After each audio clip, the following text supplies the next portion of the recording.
The blood-red sunset cast long shadows across Zara Mitchell's tear-streaked face as she stumbled away from the town hall of Fargo, Dakota Territory, 1878. The wooden doors slammed behind her with a finality that echoed through her bones like a death knell. Banished. The word hung in the air around her, heavier than the dust kicked up by her boots on the hard-packed dirt road. All because she had refused Sheriff Everett's proposal, a man 30 years her senior with a reputation for cruelty that spread across 3 counties. 2 days. Mayor Thompson's voice still rang in her ears. 2 days to gather your belongings and leave Fargo, or face imprisonment for public defamation of Sheriff Everett's good character. Zara clutched her shawl tighter around her shoulders, her 22-year-old frame shaking with a mixture of fear and indignation.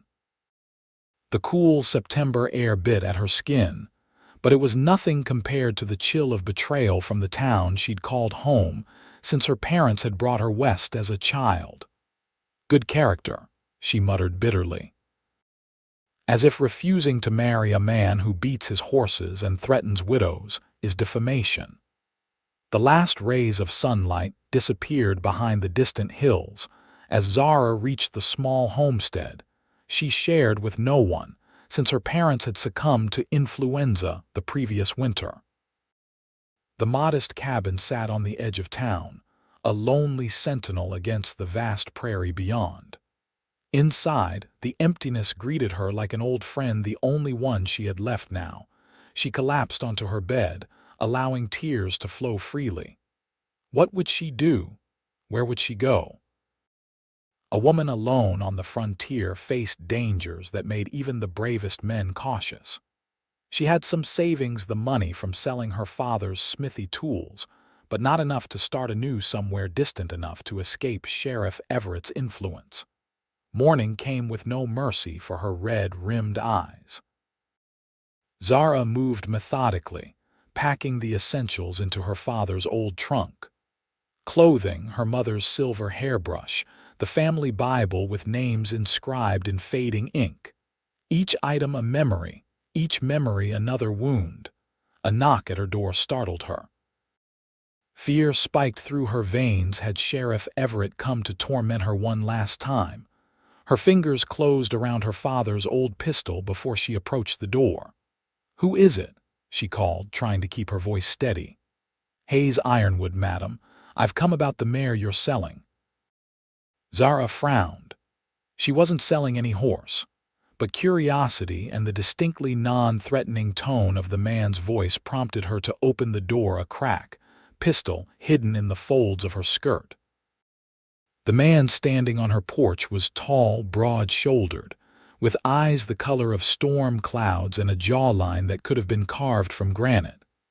His hat was pulled low, but she could see dark hair curling at his collar. He wore a dust-covered duster that had seen better days, and a gun belt that looked well used but well cared for. "I'm not selling a horse, Mr. Ironwood," she said warily. The man Hayes glanced around quickly before leaning closer to the door. "I know that, Miss Mitchell.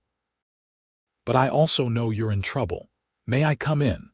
It's not proper to discuss your predicament on your porch where any busybody can hear." Alarm bells rang in Zara's mind, but there was something in his eyes that made her hesitate to send him away. Something honest. After a moment's consideration, she stepped back, keeping the pistol visible now. "One wrong move, Mr. Ironwood, and you'll find yourself with an extra hole to breathe through." A hint of a smile tugged at his mouth. "Understood, madam, and it's just Hayes, if you don't mind." He stepped inside, removing his hat in a fluid motion that spoke of good breeding despite his rough appearance. "How do you know about my situation?"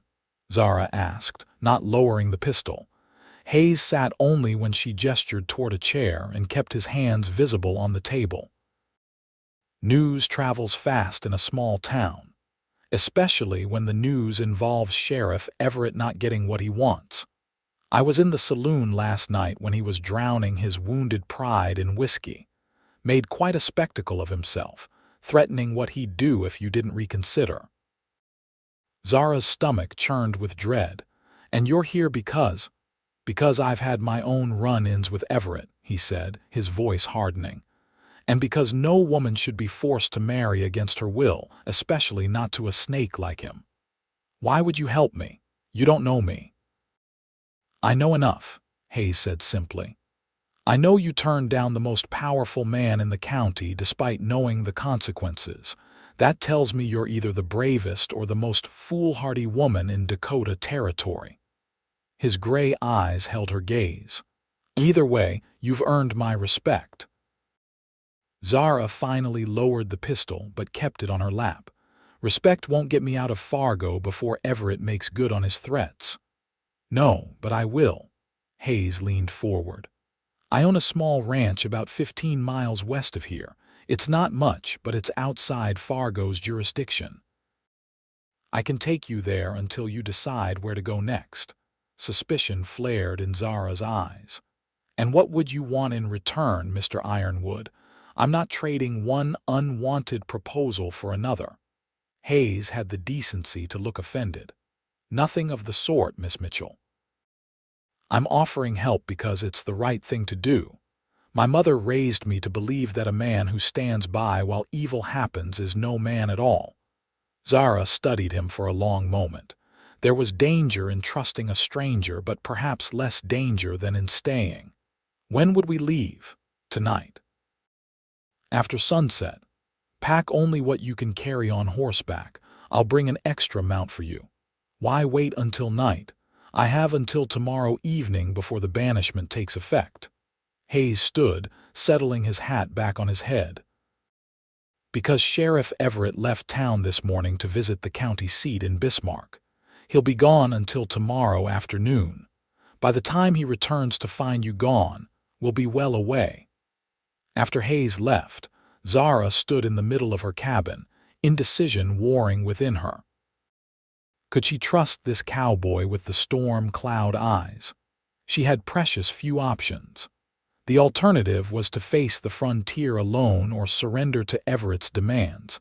By the time dusk fell, Zara had made her decision. She would go with Hayes Ironwood. If he proved untrustworthy, she still had her father's pistol and knew how to use it. She was ready when the soft knock came at her back door.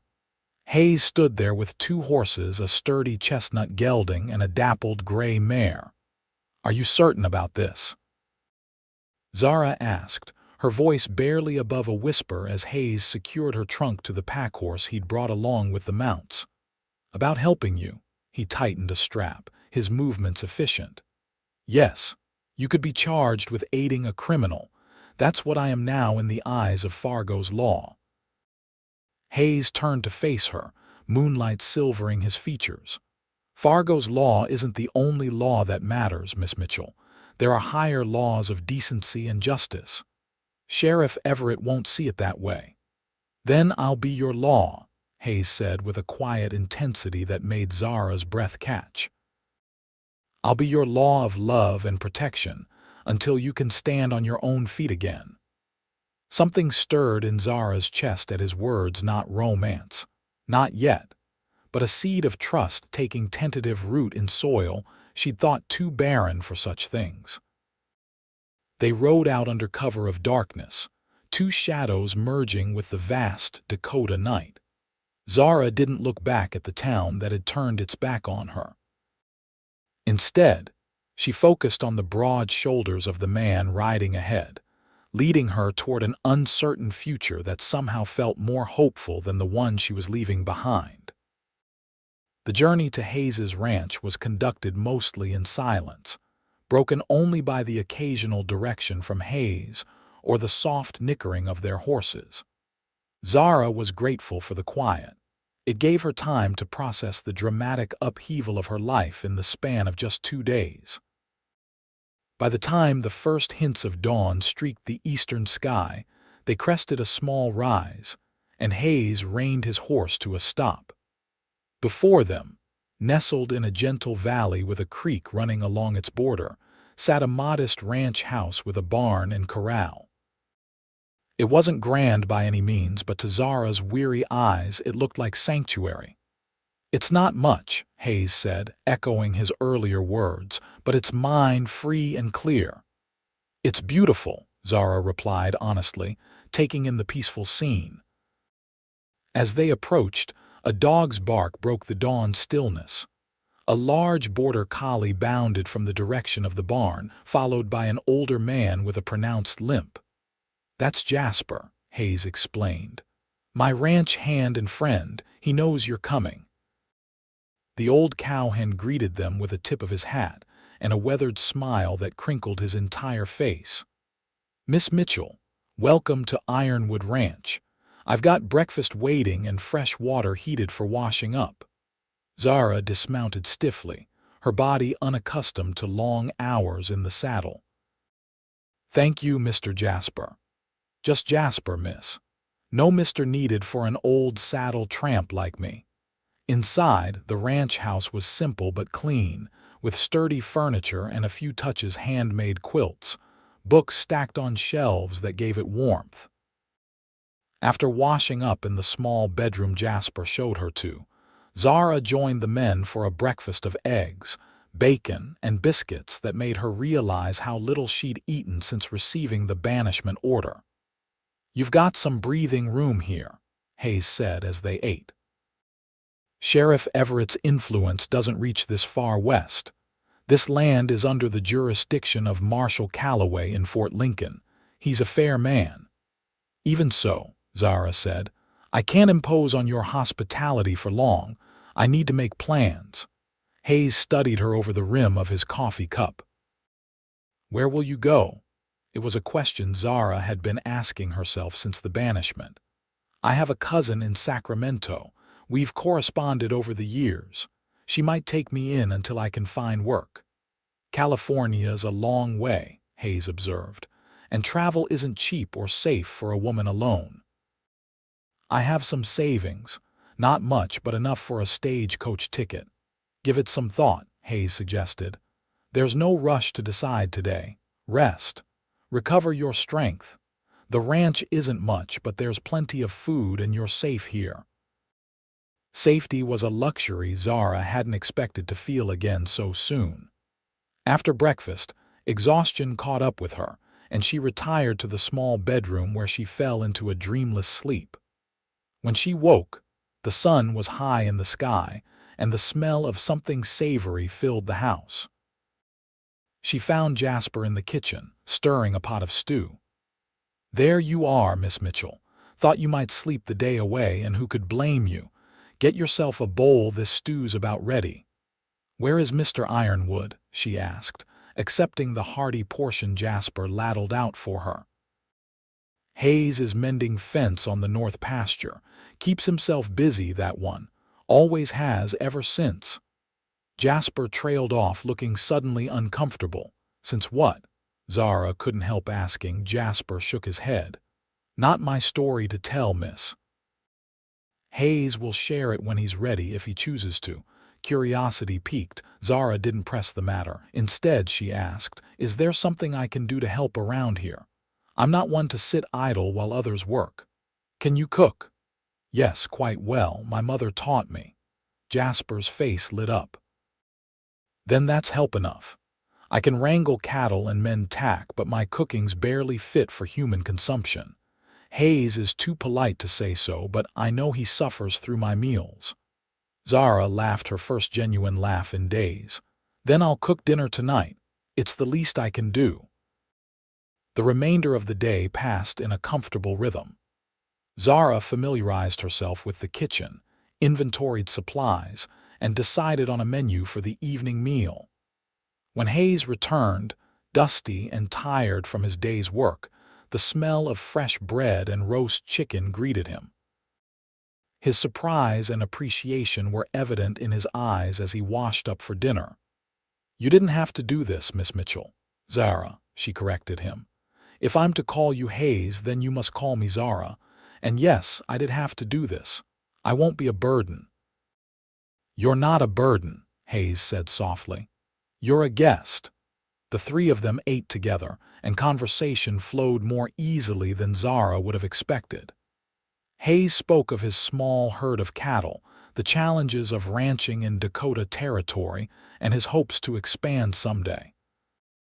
Jasper entertained with tales from his younger days as a buffalo hunter and Army scout. For brief moments, Zara almost forgot the circumstances that had brought her to Ironwood Ranch. Reality intruded after dinner when Hayes said, "I need to ride into town tomorrow for supplies." "Is there anything you need, Zara?" The mention of town brought back her fear.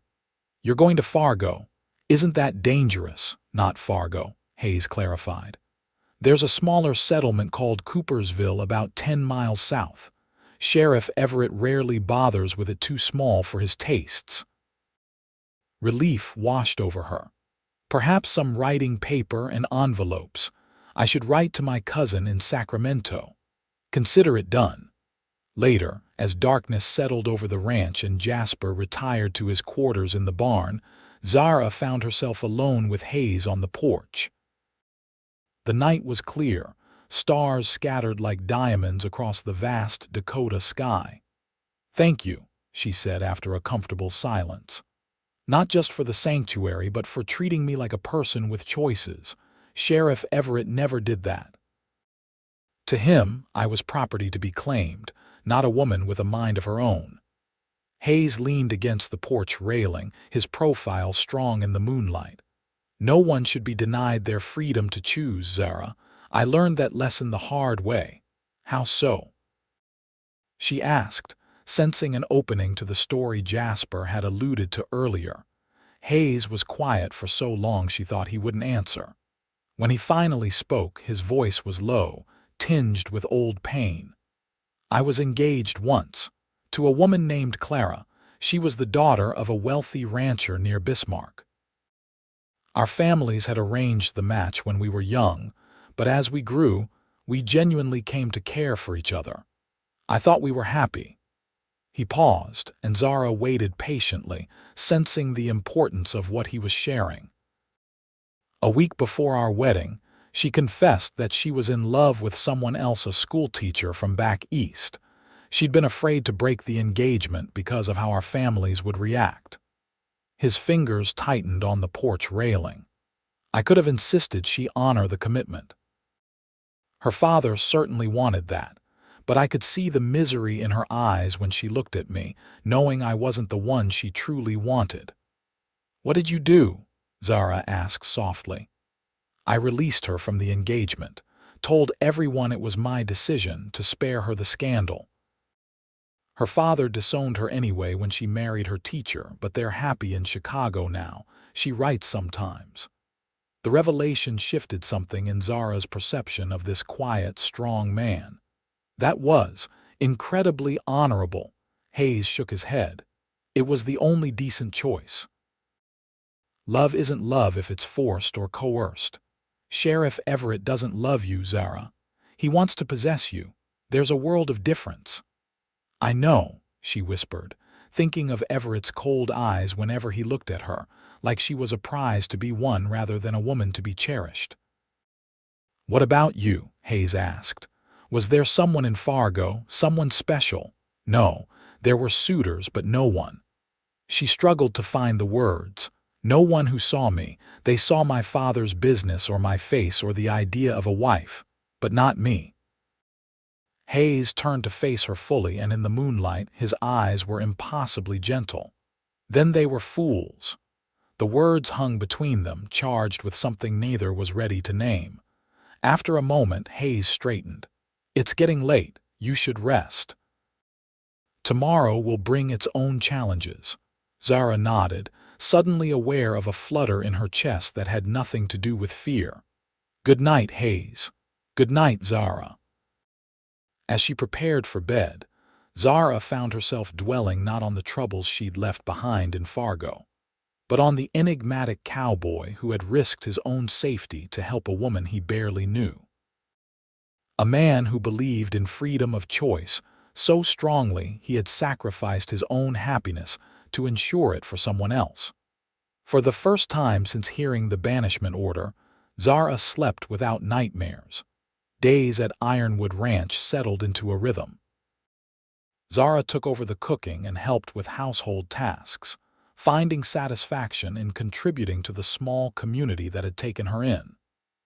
Hayes continued his daily work of managing the ranch, while Jasper regaled her with stories of the frontier's early days. True to his word, Hayes returned from Coopersville with writing paper and envelopes, along with a small book of poetry he'd noticed her admiring in his modest library. The thoughtfulness of the gesture warmed her more than it should have.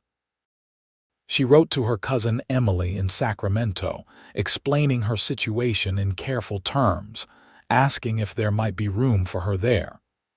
As she sealed the envelope, she found herself hesitating. Was California truly what she wanted? The question lingered, unanswered. A week after her arrival at Ironwood Ranch, the peaceful routine was shattered. Zara was gathering eggs in the small chicken coop when she heard horses approaching. Her heart leapt to her throat. Visitors were rare this far out. She peered carefully around the coop door to see Hayes striding toward the approaching riders, his hand resting casually near his holstered revolver. Relief flooded her when she recognized Marshal Calloway from Fort Lincoln among the three riders. After exchanging greetings, Hayes led the men to the porch, where Jasper had already set out cups of coffee. Zara hesitated, unsure whether to join them or stay hidden when Hayes called her name. "Zara, could you join us, please?"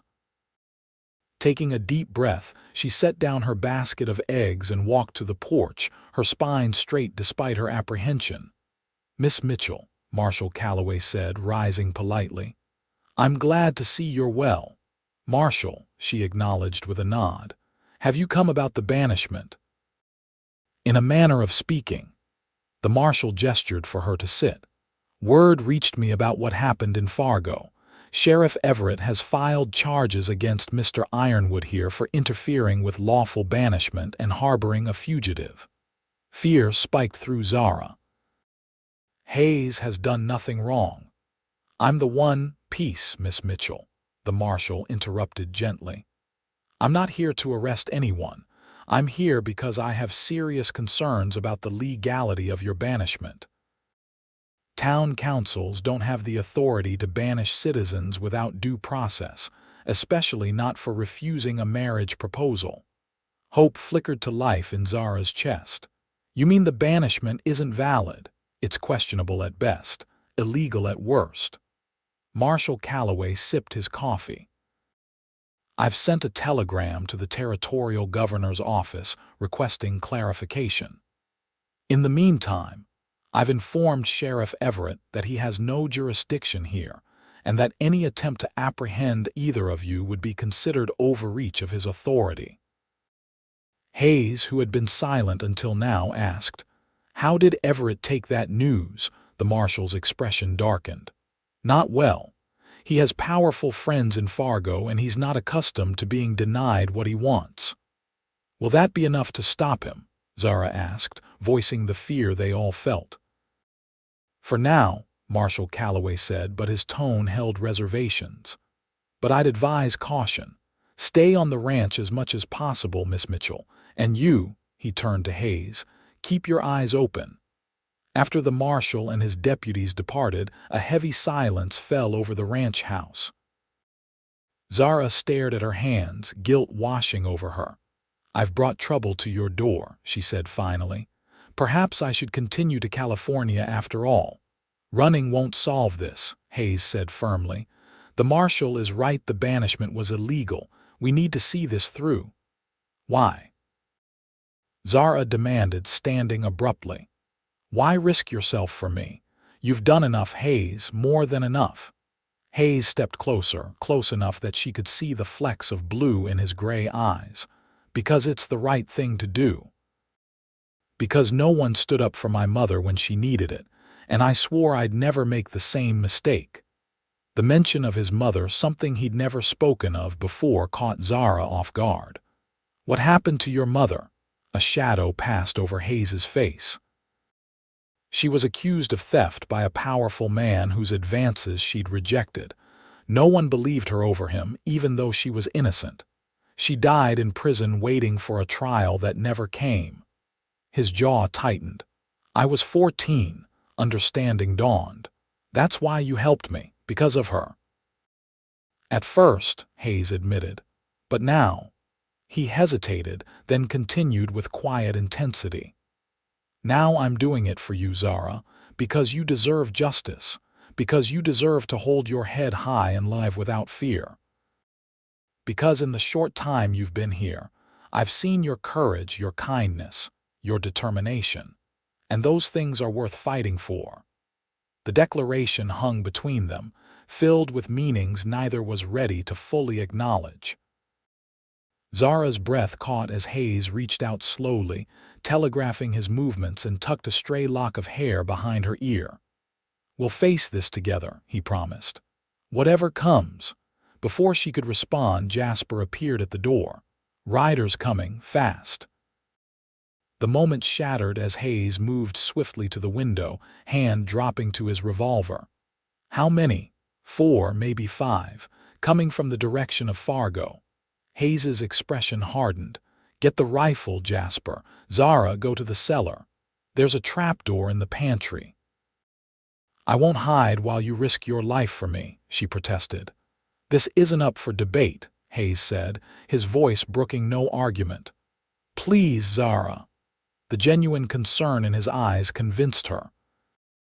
With reluctance, she retreated to the pantry and pulled open the heavy trapdoor, descending into the cool darkness of the root cellar. She left the door ajar enough to hear what transpired above. The sound of horses arriving, men's voices, one she recognized with a chill as Sheriff Everett's.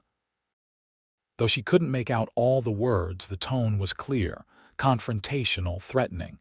Hayes's voice remained steady, reasonable. Then Everett's rose in anger. Harboring a fugitive from justice. Step aside, Ironwood, or I'll have you arrested too. She's not a fugitive, and you know it, Everett, Hayes replied, loud enough now that Zara could hear clearly. Marshal Calloway himself was just here confirming the banishment is illegal. Calloway has no authority in Fargo.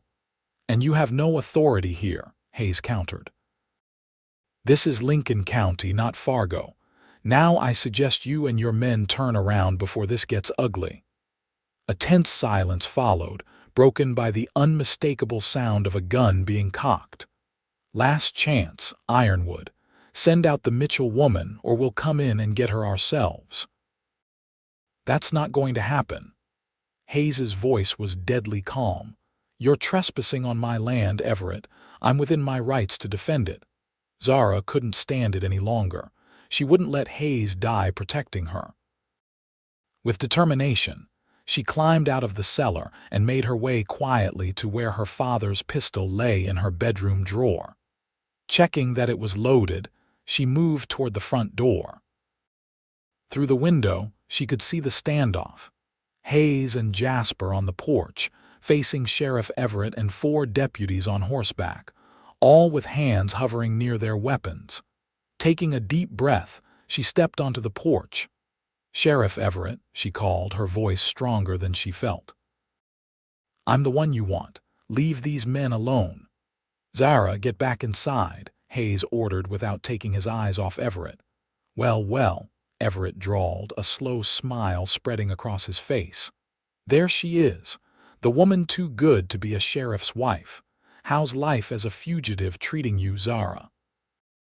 Better than life as your wife would have, she retorted, raising her pistol to point at his chest. I may not be able to stop all of you, but I promise you'll be the first to fall, Sheriff. Everett's face darkened with rage. You threatening an officer of the law, girl. She's not threatening anyone, came a new voice from behind Everett's group. But I am. Marshal Calloway rode into view accompanied by 6 deputies, all with rifles at the ready. Sheriff Everett, I thought I made myself clear earlier today. You have no jurisdiction here. Everett's face contorted with fury. This isn't over, Calloway. The woman defamed me publicly. By refusing your proposal, the marshal interrupted skeptically. That's hardly defamation. Now, I suggest you and your men return to Fargo before I decide to file a report with the territorial governor about abuse of power. The threat hung heavy in the air. For a moment, Zara thought Everett might challenge even the marshal's authority, but finally, he spat on the ground and jerked his horse around. "This isn't over," he growled, directing his venom toward Hayes. "Not by a long shot. She ain't worth dying for, Ironwood." "That's where you're wrong," Hayes replied calmly. Only when Everett and his men had disappeared over the ridge did Zara lower her pistol, her hands trembling with delayed reaction. Hayes was at her side in an instant, gently taking the weapon from her fingers. "That was incredibly brave," he said softly, "and incredibly foolish." "I couldn't let you face him alone," she whispered. "Not because of me." Marshal Calloway approached, dismounting with a weary sigh. "I had a feeling Everett might try something like this. That's why I decided to circle back." "Thank you, Marshal," Hayes said sincerely. "Don't thank me yet," Calloway warned. "Everett's not the type to give up easily, and he has friends in high places." "What should we do?" Zara asked. The marshal considered for a moment. "For now, stay put. I'll station 2 deputies here until I receive word from the governor's office about the legality of the banishment. With any luck, we'll have an answer within a week." After the marshal left, leaving behind 2 deputies who set up camp near the barn, Hayes turned to Zara, his expression grave. "I want to be angry with you for putting yourself in danger," he said, "but I understand why you did it." "I couldn't hide while you risked everything for me," she explained simply. Hayes's gaze softened. "Zara Mitchell, you are the most infuriatingly brave woman I've ever met." Despite the tension of the day, a smile tugged at her lips. "And you, Hayes Ironwood, are the most stubbornly honorable man I've ever known." Something shifted between them in that moment, a recognition, an acknowledgement of feelings growing too strong to ignore. But before either could speak further, Jasper called them in for the evening meal, and the moment passed, though the awareness remained. The next week passed in a state of heightened vigilance. The deputies remained, keeping watch over the ranch, while life continued with as much normalcy as possible under the circumstances. Hayes went about his ranch work, though he never ventured far from the house. Zara continued cooking and helping with chores, finding unexpected peace in the routine despite the underlying tension. In quiet moments, usually in the evenings on the porch, she and Hayes talked. Really talked, in the way people do when uncertainty makes truth more valuable than pretense. He told her about his childhood, about losing his mother, about working his way up from ranch hand to owner of his own small spread. She shared stories of her parents, of growing up in Fargo, of the dreams she'd once had for her future, dreams that had seemed impossible in a town where a woman's worth was measured by the man she married. "What will you do if the governor rules in your favor?" Hayes asked one evening as they sat watching the sunset paint the prairie in shades of gold and crimson. "I don't know," Zara admitted. "I can't return to Fargo, not really. Even if the banishment is overturned, Sheriff Everett would make life impossible." "You could still go to California," Hayes suggested, though something in his tone suggested he wasn't eager for that outcome. Zara studied her hands. "I could, or she looked up, meeting his gaze directly, "or I could stay in Dakota Territory, find somewhere new to start over. Somewhere not too far from here." The hope that flared in Hayes's eyes made her heart skip. "I think that's a fine idea," he said softly. Before he could say more, one of the deputies approached with a telegram. "Just arrived from Fort Lincoln," he explained, handing it to Hayes. "Marshal Calloway sent a rider." Hayes unfolded the paper, reading quickly. His expression shifted from tense to relieved. "The governor has ruled," he announced. "The banishment is declared illegal and void. Sheriff Everett has been ordered to cease all pursuit of the matter or face an inquiry into his conduct." Joy and relief flooded through Zara. "It's over, truly over." "It appears so," Hayes confirmed, handing her the telegram to read for herself. The governor was quite clear. Everett has overstepped his authority, and the town council acted without legal standing. "What about my property in Fargo?" Zara asked, thinking of her parents' homestead. "The telegram says all your rights and property are to be restored," Hayes pointed out. "You're free to return if you wish." "I don't wish," she said firmly. "There's nothing for me there anymore." Hayes seemed to hesitate before asking, "And what about here?" "Is there something for you here, Zara?" The question hung between them, heavy with meaning. Zara looked at this man who had risked everything to help her, this man whose quiet strength and unwavering honor had become as essential to her as breathing. "I believe there could be," she answered softly. If that's something you might want too." Hayes reached across the space between them, taking her hand in his. His palm was rough with calluses, warm and strong. "I think you know it is." The connection between them, built over weeks of shared danger and quiet moments of vulnerability, seemed to crystallize in that simple touch. But before either could say more, the sound of approaching horses broke the moment. More visitors, Zara wondered, a thread of anxiety returning despite the good news. Hayes released her hand reluctantly and stood. "Let's see who it is." To their relief, it was Marshal Calloway, riding alone this time. He dismounted with a tired smile. "I see you got my telegram." "We did," Hayes confirmed. "Thank you for everything you've done, Marshal." "Just doing my job," Calloway said, though his expression suggested personal satisfaction in the outcome.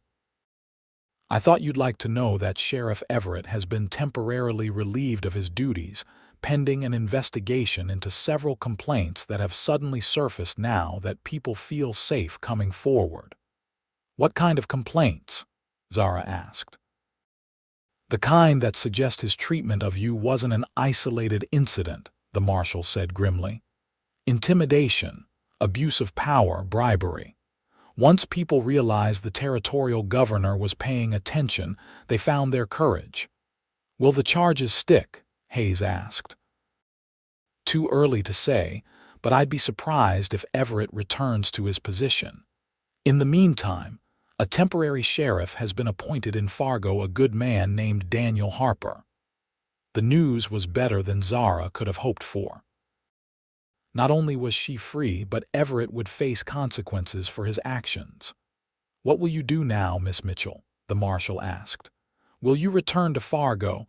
Zara glanced at Hayes, drawing strength from his steady presence.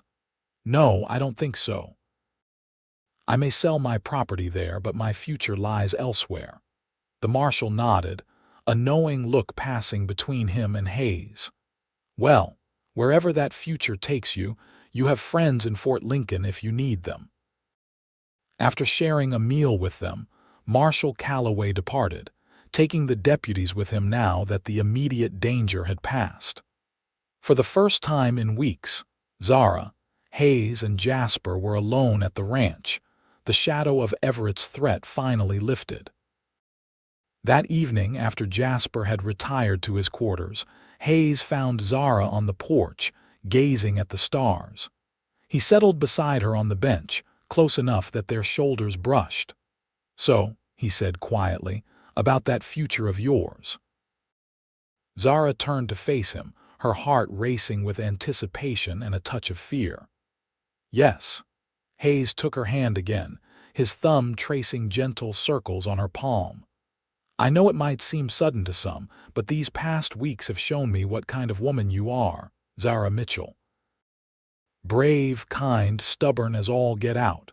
His lips curved in a smile. "And I find that I don't want to imagine my life without you in it." "Hayes," she whispered, her voice catching. I'm not asking for promises right now, he continued. Just a chance. A chance to see if what I feel for you, what I think you might feel for me, can grow into something lasting. Zara considered his words carefully. She had fled one unwanted proposal only to find herself facing another, but how different this one was. Here was no demand, no presumption, just an honest man offering his heart and asking for nothing more than the opportunity to earn hers. I think, she said slowly, that I would like that very much. The smile that broke across Hayes's face was like sunrise after the longest night. He raised her hand to his lips, pressing a gentle kiss to her knuckles. Then that's enough for now. But it wasn't enough for Zara. Emboldened by newfound freedom and the certainty in her heart, she leaned forward and pressed her lips to his in a brief, sweet kiss. That's enough for now, she corrected with a smile as she pulled back. Hayes looked momentarily stunned, then laughed a rich, warm sound that seemed to wrap around her like an embrace. Miss Mitchell, I believe you're going to keep me on my toes. I certainly hope so, Mr. Ironwood. The autumn days shortened as Zara settled into life at Ironwood Ranch. With the threat from Sheriff Everett neutralized, the investigation had resulted in his permanent removal and subsequent departure from the territory. She was free to determine her own path. She wrote to her cousin Emily explaining her change of plans, then arranged through a lawyer in Fargo to sell her parents' property. The proceeds would give her a modest nest egg, independence that mattered to her even as her relationship with Hayes deepened. Their courtship progressed with the unhurried rhythm of people who understood the value of building a solid foundation. Hayes never pressed, never assumed, always treating Zara as an equal partner in their evolving relationship. For her part, Zara found herself falling more deeply in love with this quiet, honorable man, whose actions spoke so much louder than words. As October gave way to November, Hayes announced his intention to travel to Bismarck for supplies before the winter weather made such trips difficult. I'd like you to come with me, he told Zara over breakfast. There are some things I need your opinion on. Curious, she agreed, and 2 days later they set out for the territorial capital. The journey took the better part of a day, and they arrived as dusk was falling, taking rooms at a respectable hotel, separate rooms, with Jasper accompanying them as both ranch hand and chaperone to maintain propriety. The following morning, Hayes led Zara to a small building on a side street. A sign above the door read, Dakota Territory Land Office. What are we doing here? Zara asked, confusion evident in her voice. Securing our future, I hope, Hayes replied cryptically, ushering her inside. An hour later they emerged, Zara clutching a set of papers with a dazed expression. I can't believe you did this. Is it too much? Hayes asked, a rare note of uncertainty in his voice. If you think it's presumptuous, it's perfect, she interrupted, looking again at the deed in her hands. Hayes had purchased an additional 100 acres adjacent to his existing ranch and had registered it solely in Zara's name. But why in my name alone? Why not yours? Hayes guided her toward a small park where they could speak privately. Because I wanted you to know that whatever happens between us, you have security, land of your own, independence. Tears pricked at Zara's eyes. You understand, don't you? You understand why that matters to me. Of course I do, he said gently. I've seen what happens when women are denied choices, denied independence. I never want you to feel trapped or dependent, even by me. Especially by me. In that moment, Zara knew with absolute certainty that she had found not just a protector or provider, but a true partner. A man who didn't seek to own or control her, but to walk beside her, supporting her right to self-determination even as they built something together. I love you, Hayes Ironwood, she said, the words falling from her lips as naturally as breathing. I love you not because you rescued me or because you gave me land, but because you truly see me and still want me by your side." Hayes's eyes widened, then softened with such tenderness it made her heart ache. "I love you too, Zara. Have since you pointed that pistol at me the day we met." His lips quirked in a smile. "Though I'll admit, it took me a while to recognize the feeling." They spent the remainder of the day in Bismarck, Zara helping Hayes select supplies for the ranch and winter provisions. As they were leaving a dry goods store, Hayes hesitated before a jewelry shop window. "Would you mind if we looked inside?" he asked, an uncharacteristic nervousness in his voice. Zara's heart began to race, but she nodded calmly. "Of course." Inside, Hayes spoke quietly with the proprietor while Zara pretended interest in a display of brooches. After a few minutes, he called her over. "I know this might seem fast," he began, "and I want you to know that you can take all the time you need to consider, but I also want you to know that my intentions are serious." He opened his hand to reveal a simple but elegant gold ring set with a single small diamond. "This was my mother's.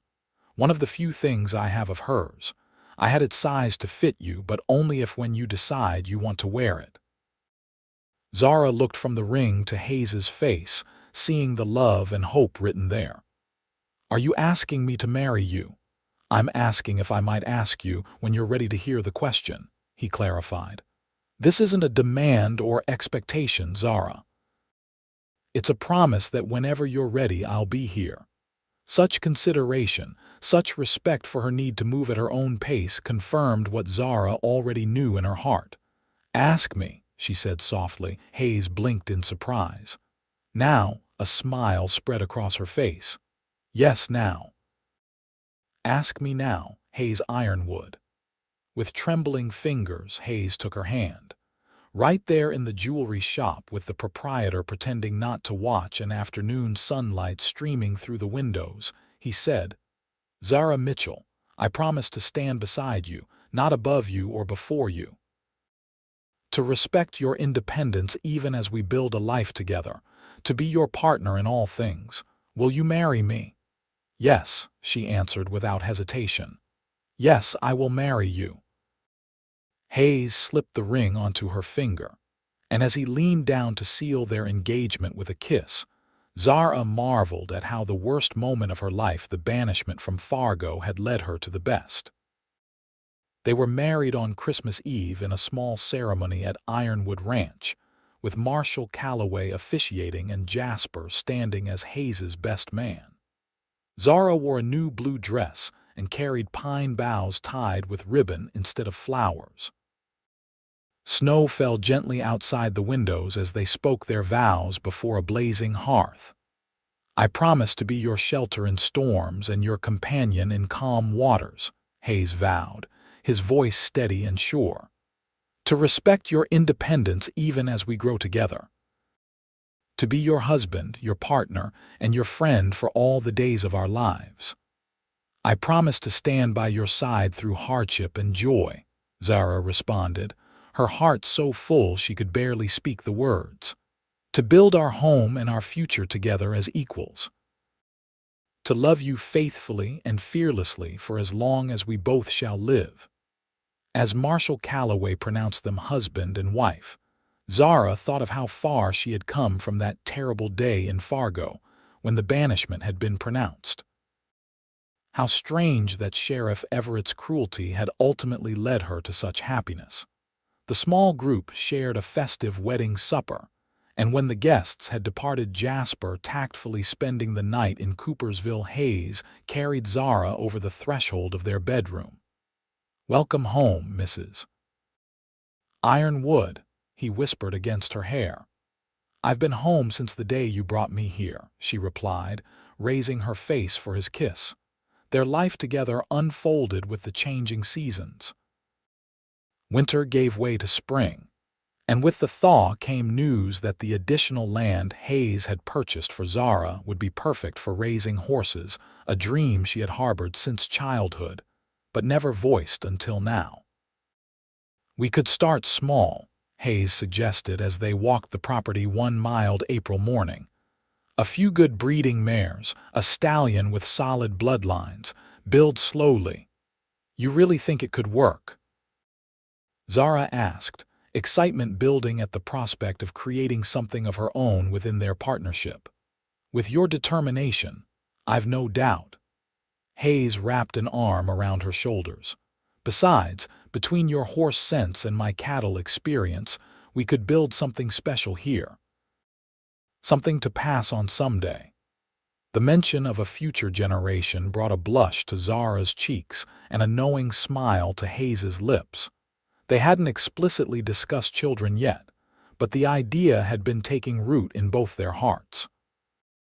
By summer, Zara's horse breeding venture had begun with the purchase of 3 mares and arrangements to use a neighbor's stallion. She threw herself into learning everything she could about bloodlines and training, while still partnering with Hayes in the running of the cattle operation. Their days were full, their evenings peaceful. Often, they would sit on the porch as twilight descended, talking about the day's work or simply enjoying the companionable silence that comes with deep understanding. It was on such an evening in late August, as they watched a spectacular sunset paint the prairie sky, that Zara took Hayes's hand and placed it gently on her still flat stomach. "I think," she said softly, "that Ironwood Ranch may need to add a nursery soon." The wonder that spread across Hayes's face was something Zara knew she would remember all her days. "Truly," he whispered, his voice thick with emotion. She nodded, her own eyes filling with happy tears. "The baby should arrive by early spring." Hayes gathered her into his arms with gentle reverence. "Thank you," he murmured against her hair. "For this, for everything." "It's we who should thank Sheriff Everett," Zara said with a touch of irony. "If he hadn't been so determined to have me, I might never have found you." Hayes laughed softly. "I'm not sure I'm that generous, but I am grateful that his tyranny led you to my door." "Then I'll be your law of love," Zara quoted his words from that first night of her escape. "Do you remember saying that?" "I remember everything about that night," Hayes assured her. "I meant it then as a promise of protection. I didn't realize it would become so much more." "A law of love," Zara mused, leaning into his embrace. "That's what we've built here, isn't it? Not a law of control or ownership, but of mutual respect and care." "It's what everyone deserves," Hayes said. "And what too few find." "Our child will know it from the beginning," Zara promised.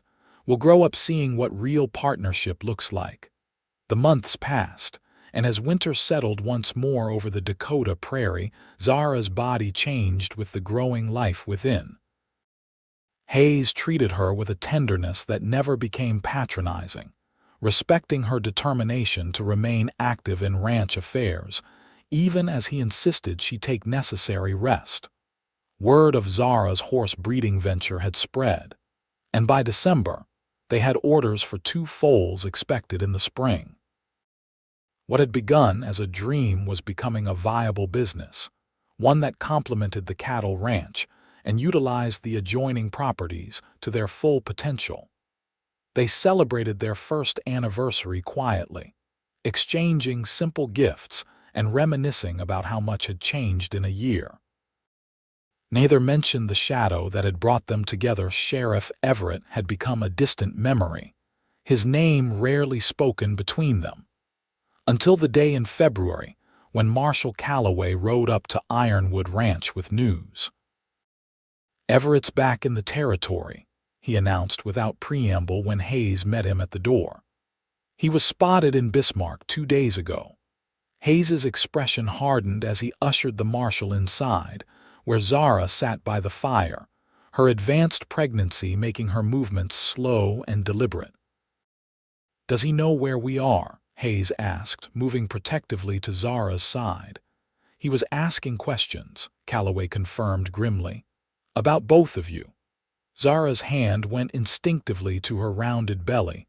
"After all this time, it's been over a year." Some men don't know how to let go of a grudge, the marshal said, especially men like Everett, who believe they're entitled to whatever they want. What should we do? Hayes asked, his voice calm despite the concern evident in his eyes. I've stationed deputies in Coopersville and along the main roads, Calloway assured them. And I'll be staying in the area myself for a while, but I wanted you to be aware and vigilant. After the marshal left, Hayes began checking the windows and doors, his movements precise and controlled.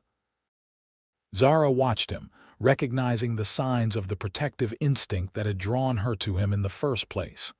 "Hayes," she said finally, "come sit with me." He hesitated, then complied, settling beside her on the sofa.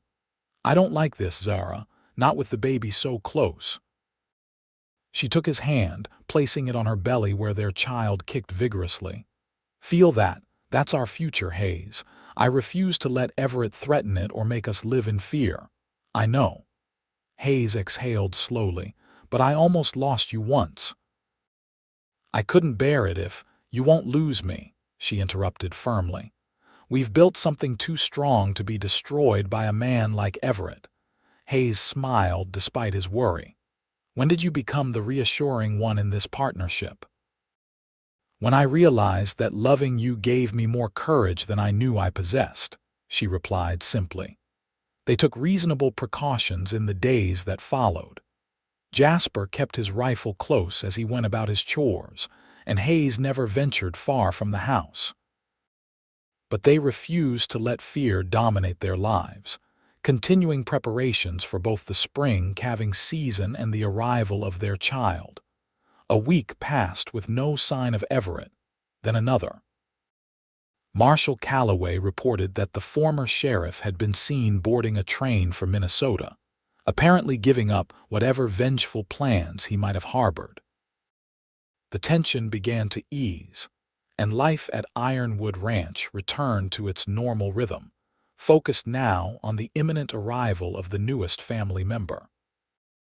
Zara had transformed a corner of their bedroom into a nursery. With a hand-carved cradle Hayes had commissioned from a craftsman in Bismarck, and tiny garments she had sewn during the winter evenings.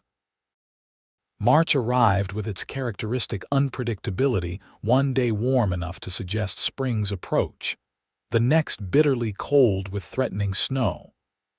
It was on one such capricious day, with Hayes and Jasper out checking on a heifer about to calve, that Zara felt the first pains of labor. She was alone in the house, but unafraid. Her mother had taught her about childbirth, and the midwife from Coopersville had visited just the previous week, declaring everything progressing normally. Still, she hoped Hayes would return soon. As she moved slowly around the house, gathering the items the midwife had suggested having ready, a knock came at the door. Relief washed over her. Perhaps Hayes had sent someone from town to fetch the midwife. Without thinking to check who it might be, Zara opened the door.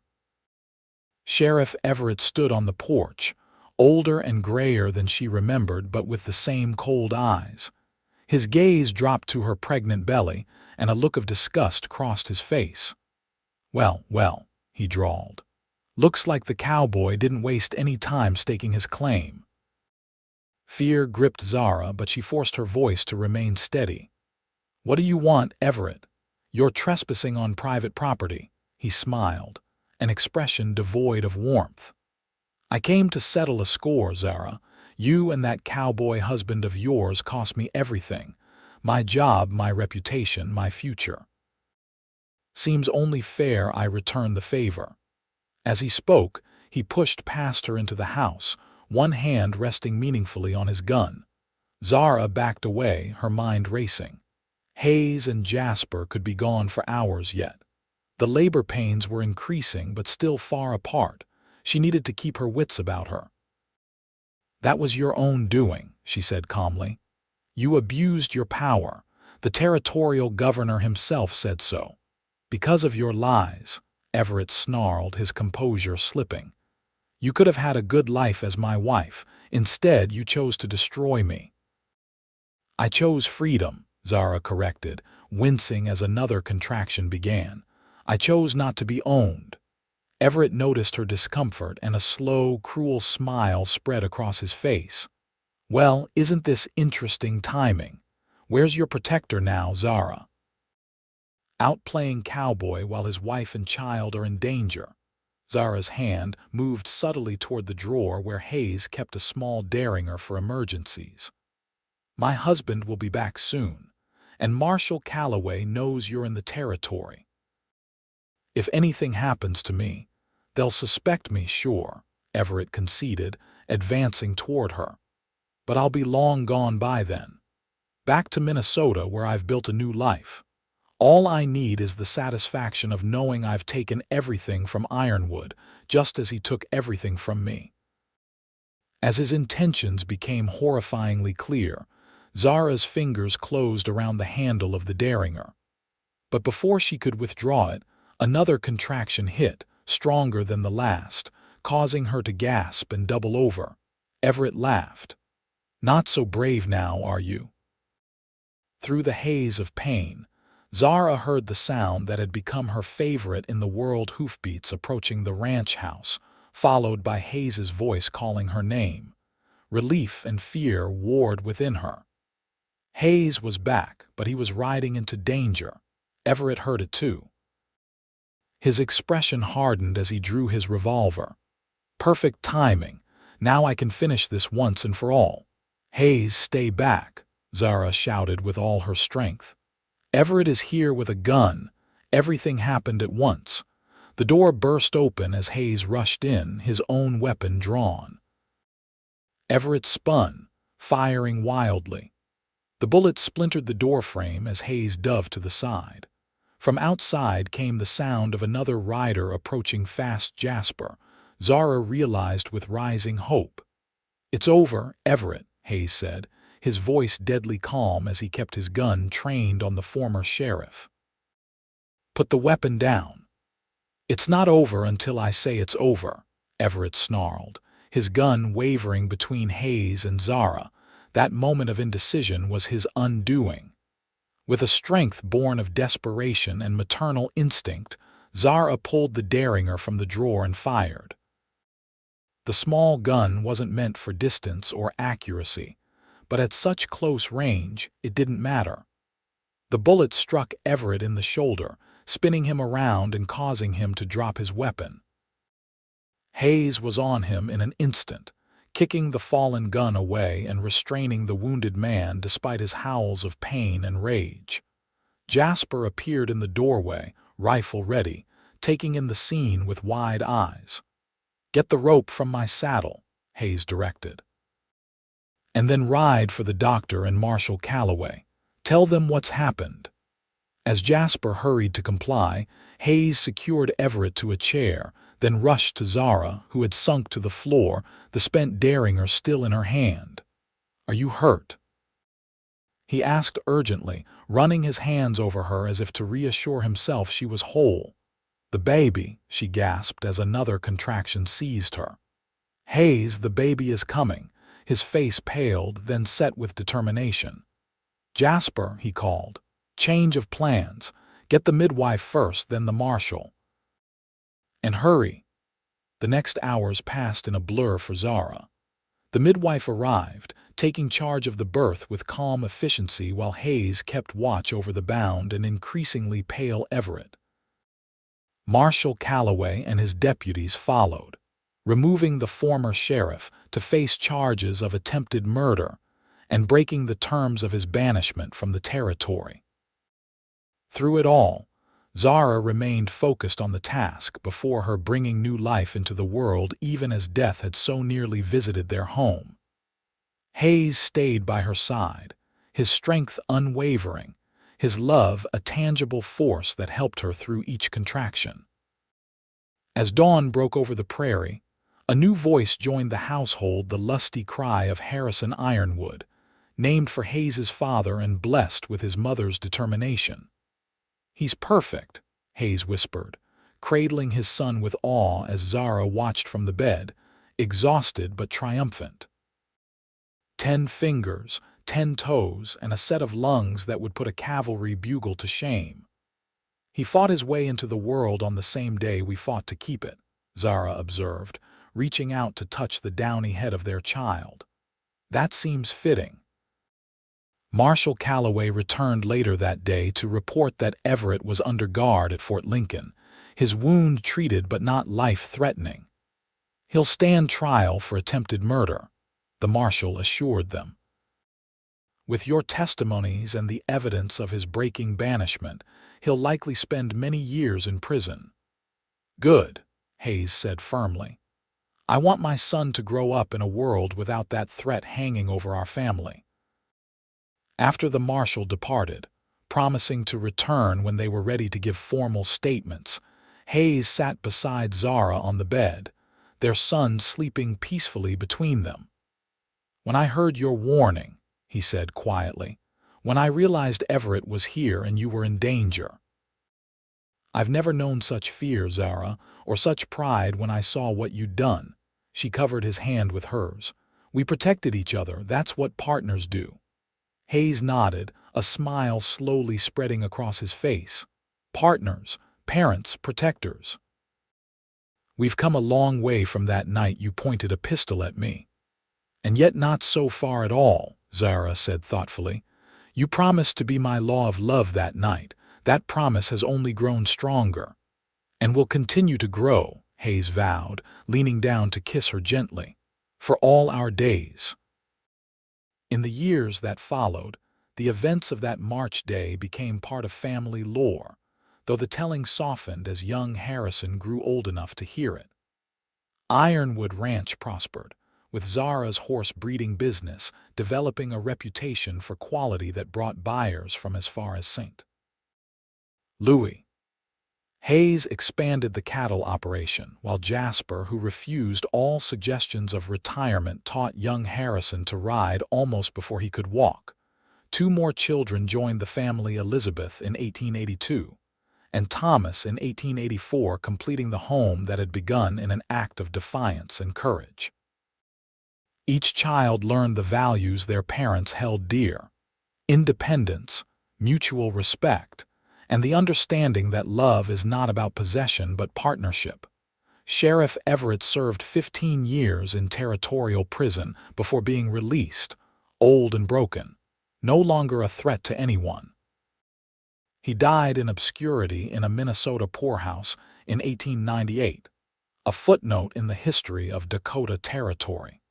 Zara and Hayes, meanwhile, became respected figures in the expanding community as Dakota moved toward statehood. Their ranch served as a gathering place for neighbors and a safe haven for those in need, particularly women seeking escape from oppressive situations. Why do you help them?